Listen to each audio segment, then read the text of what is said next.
अस्सलामुअलैकुम। Horror stories के एक न्यू एपिसोड के साथ मैं हूं मज़हर मलिक।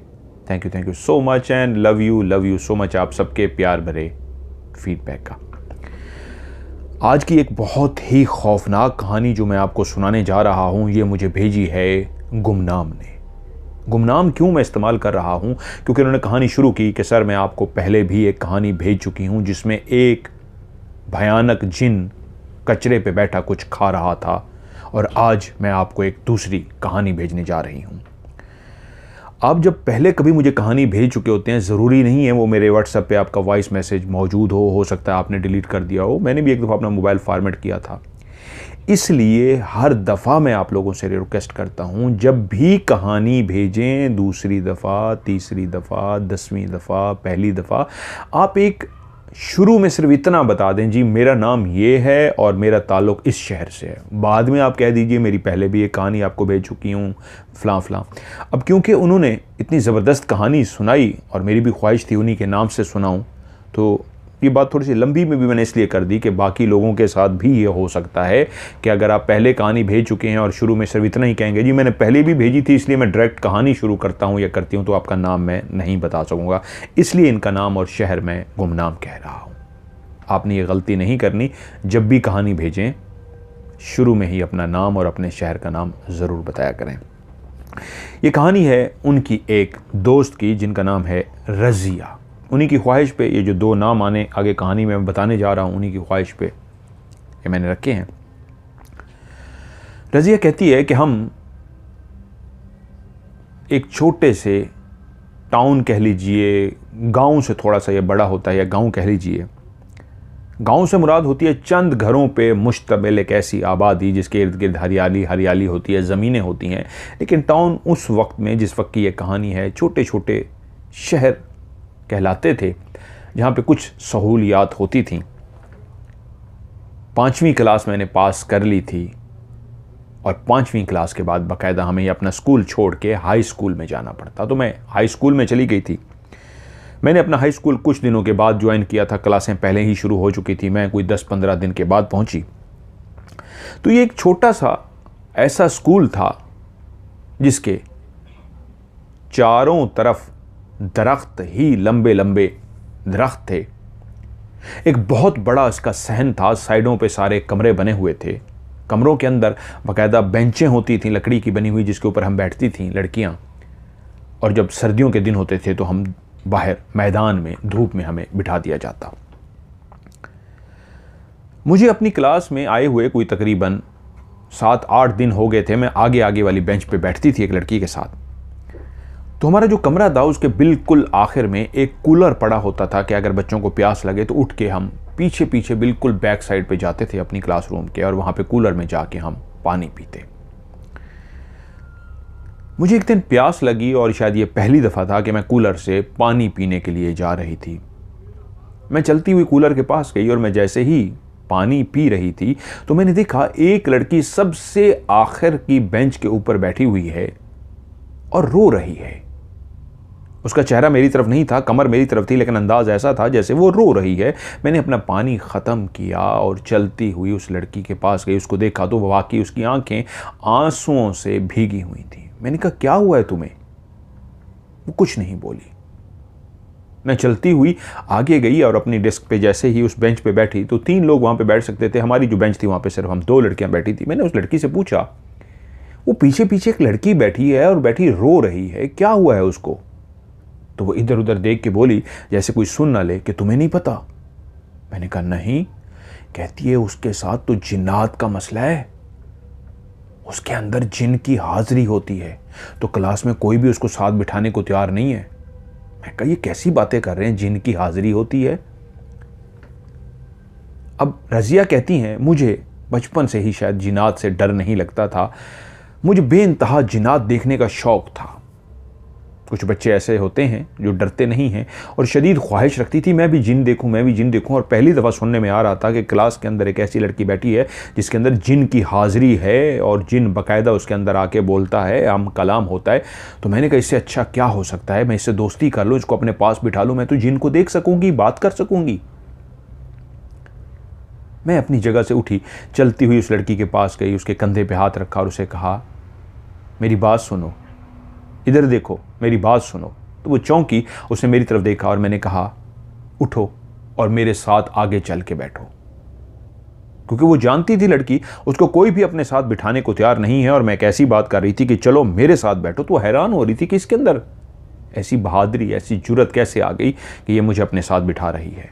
मैंने खैर उसे उठाया और उठाकर अपनी बेंच की तरफ ले आई। तो वो लड़की जो बैठी हुई थी मेरे साथ पहले से, वो डर गई, कहती, ये क्या कर रही हो, पागल हो गई हो, इसको कोई भी नहीं बिठाता, हाजिरी हो जाएगी। मैंने कहा, मेरी बात सुनो, तुम साइड पे बैठो, मैं दरमियान में बैठती हूँ, ये मेरी एक और दूसरी साइड पे बैठती है, तो तुम्हें तो उससे कोई मसला नहीं होगा। वो मेरे साथ बैठी है, मैं दरमियान में हूँ।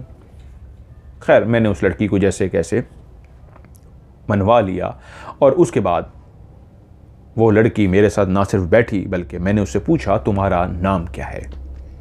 उसने बताया, मेरा नाम सुगरा है।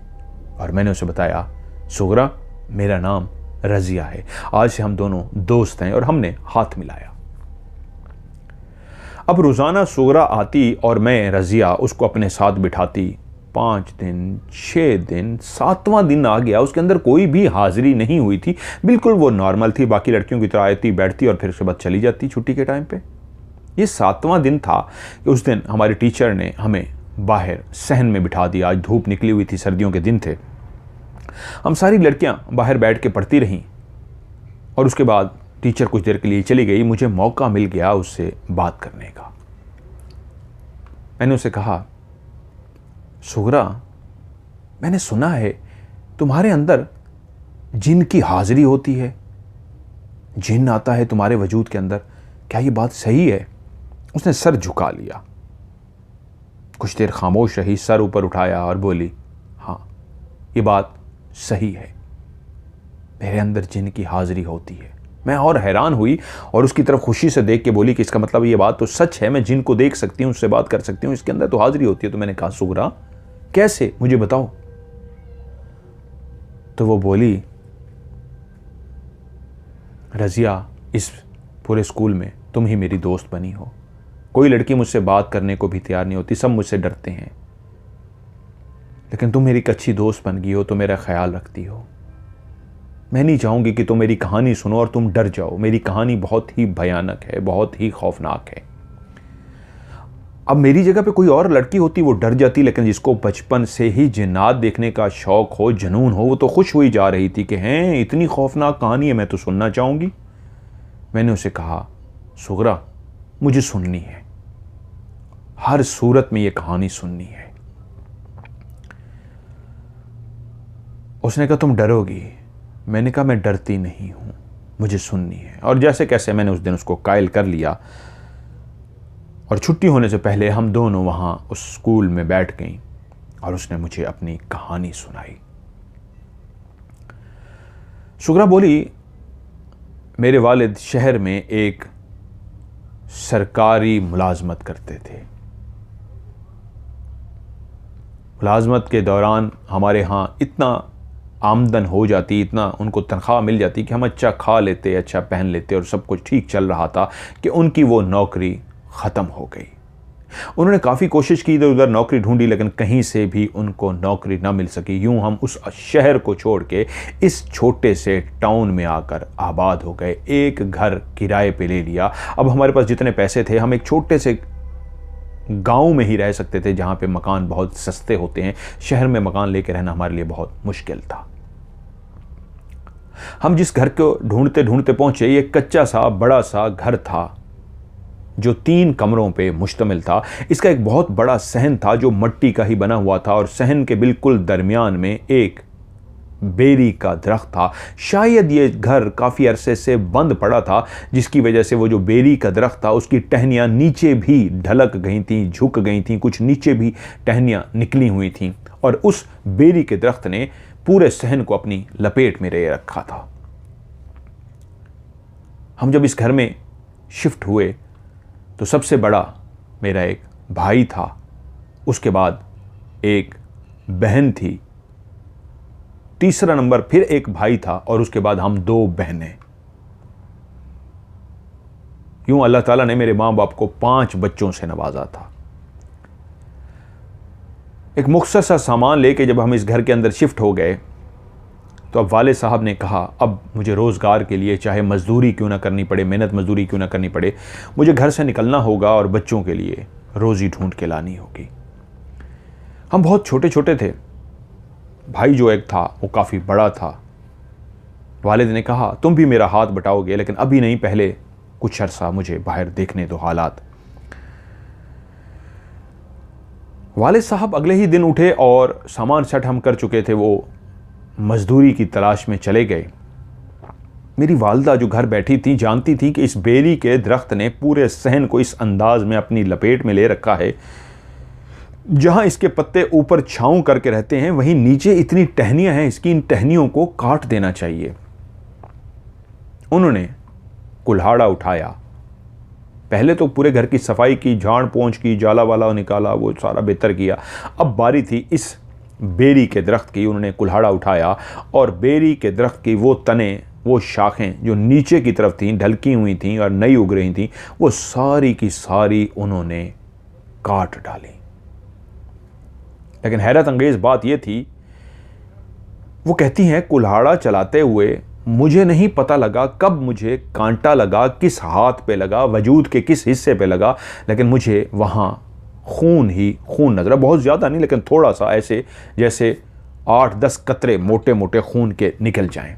तो मैं हैरान हुई, मुझे कहाँ कांटा इतना चुभ गया है कि खून ही खून है और वो दरख्त के ऊपर खून लगा हुआ था। यकीनन झाड़ी को हटाते हुए या क्या करते हो मुझे कांटा लग गया था। तो अगर मेरे हाथों पे लगा था तो मैंने अपने सारे हाथों पे देखा, बाजुओं पे देखा, कहीं पे कोई निशान नहीं था। शायद किसी और वजूद पे लग गया हो, जिस्म के और हिस्से पे, सारा वजूद देख लिया, कहीं पे भी खून का निशान नहीं था, लेकिन मेरे वजूद से खून के 8-10-12 कतरे मेरे सामने निकले थे। मैंने खैर वो झाड़ियाँ वगैरह बच्चों को भी कहा मिलके।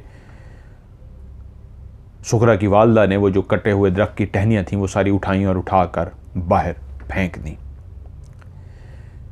वो जब वापस आई, वो खून के जो चंद कतरे थे अब वो ज़्यादा हो चुके थे। बज़ाहिर ऐसा लगता था कि इंसान का ही खून है जो निकला है और नीचे बह गया है, लेकिन अब बहुत ज़्यादा था जो नीचे गिर चुका था। उन्होंने उसको भी परवाह किए बगैर साफ कर दिया। शाम को वाले साहब घर पहुंचे तो देखा आज घर के अंदर सफाई हुई है, बेरी के दरख्त को भी अच्छा खासा काट दिया गया है। बीवी से मुखातिब हुए, ये क्यों काटा है इसको? उसने कहा इसलिए कि इसकी टहनियाँ बहुत नीचे फैली हुई थी, मैं आपके लिए रोटी बनाती हूँ। माँ खाना बना चुकी, सालन बना चुकी थी, वो रोटी बनाने के लिए बैठ गई। माँ ने रोटी बनाई, सब घर वालों ने बैठ के खाना खाया, लेकिन माँ जैसे ही रात को सोने के लिए बिस्तर पे लेटी, रात का कौन सा पहर था, पूरा घर नींद की आगोश में सो रहा था।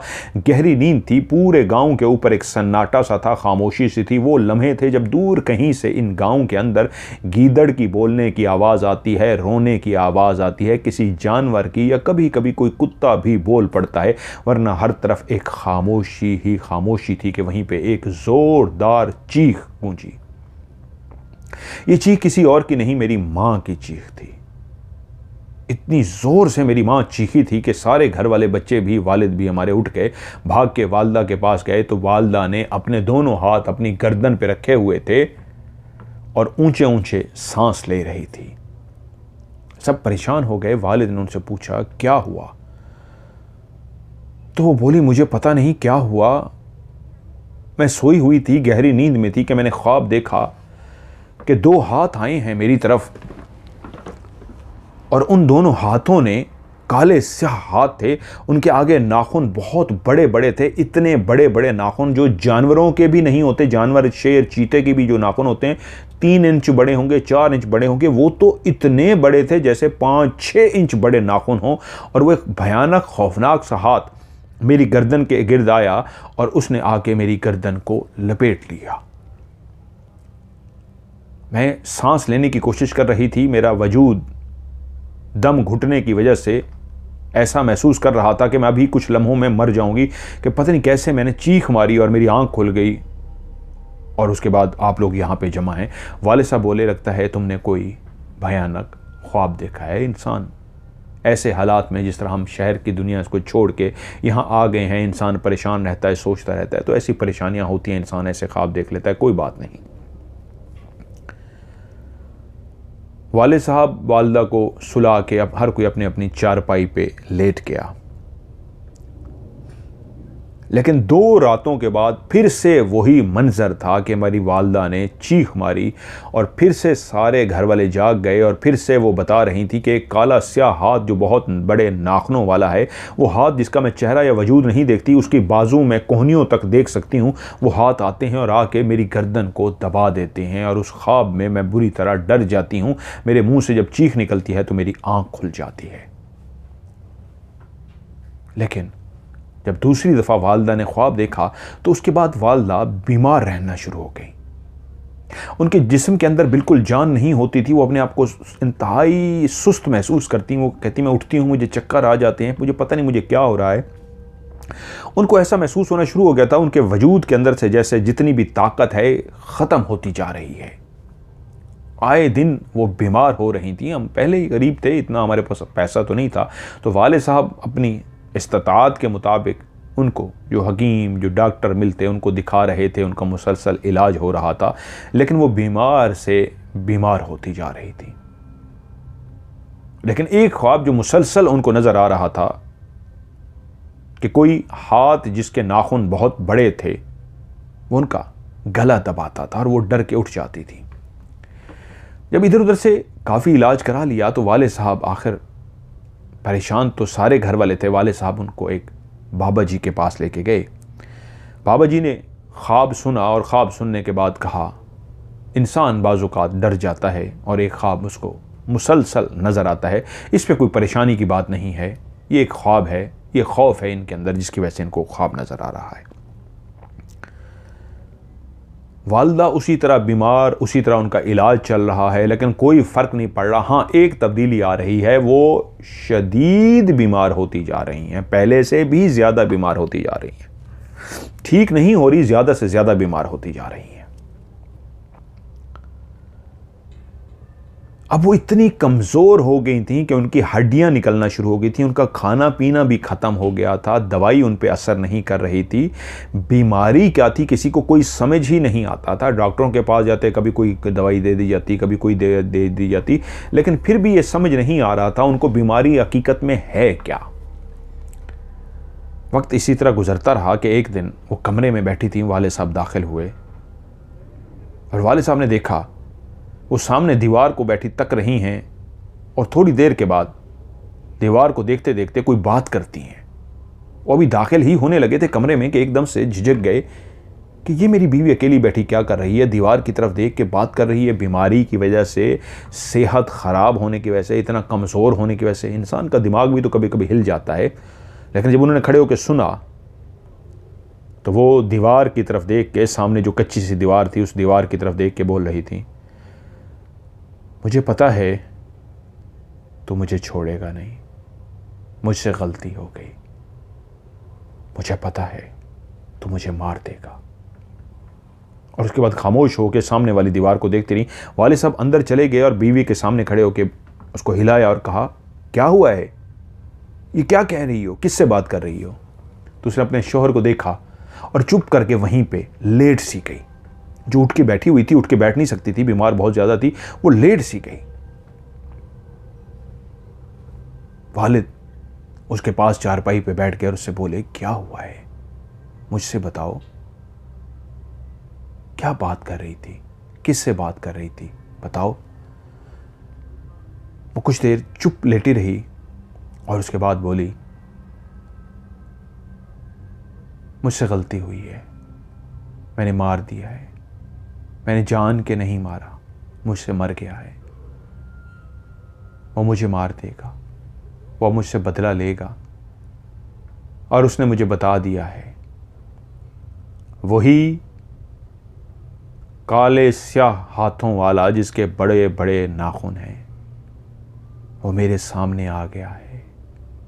उसने मुझे सामने आके बता दिया है मुझसे क्या गलती हुई है, उसने वो गलती भी बता दी है और उसने मुझे ये भी बता दिया है अब वो मुझे जो मुझसे गलती हुई है उसकी सज़ा देगा। और वही था जो मुझे इतने अरसे से सज़ा दे रहा था। अब वो बिस्तर पे लेटे हुए ऊपर छत की तरफ देखते हुए ऐसे बोल रही हैं जैसे कोई रोबोट बोलता है।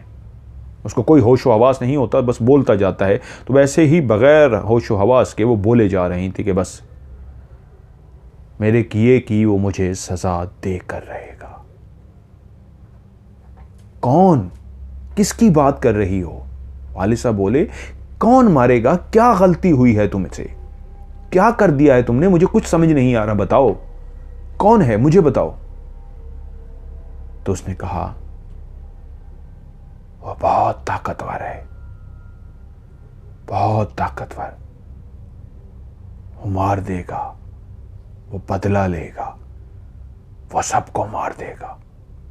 ये कहा और उसके बाद हंसना शुरू कर दिया। कुछ देर वो हंसती रही और उसके बाद हंसते हंसते उन्होंने अपनी आंखें बंद की, ऐसे जैसे उनको गहरी नींद आ रही और सो गई। वाले साहब बहुत परेशान हुए कि ये क्या माजरा है, कल जाके किससे कोई पूछता हूँ, या बीमारी की हालत में इनका दिमाग इस तरह का हो गया है, ये क्या, ये किस तरह की बातें थी। खैर हम सब सो गए, वाले साहब भी सो गए। लेकिन जब हम सुबह उठे तो पता लगा कि हमारी वालदा हमें छोड़कर जा चुकी हैं।